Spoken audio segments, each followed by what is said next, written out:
দিনটা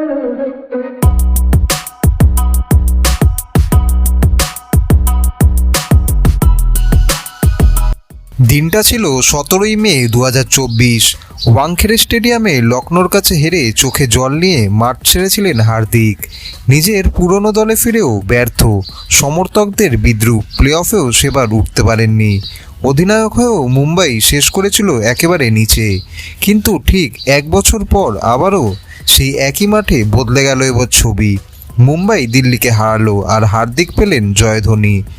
4 বছরের ব্যর্থতা কাটিয়ে মুম্বাই উঠল প্লে অফে। আবার তারা ট্রফি জয়ের স্বপ্ন দেখছে। এই সাফল্যের পিছনে হার্দিকের বড় ভূমিকা রয়েছে। দল বদলেছেন, নতুন প্লেয়ার এনেছেন, সাহস করে রোহিতকে শুধু ব্যাটসম্যান হিসেবেই খেলিয়ে গেছেন। নিজের ওপর রেখেছেন চাপ, হার জিত সব কিছু নিজের কাঁধে নিয়ে নিয়েছেন। এই আইপিএলে হার্দিক খুব বেশি রান করেননি, কিন্তু বার্তা দিয়েছেন ভয়ডরহীন ক্রিকেট খেলার। বুধবার দিল্লির বিরুদ্ধে ম্যাচেও সেটা প্রমাণ হয়েছে।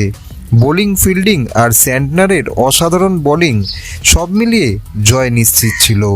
369 দিনের কান্না এবার হাসিতে বদলালো। ওয়াংখেড়েতে মাথা উঁচু করে বেরোলেন এবারও হার্দিক। আপনার মতে কি হার্দিক পান্ডিয়া নিজেকে সত্যিই প্রমাণ করতে পারলেন? কমেন্টে অবশ্যই জানান।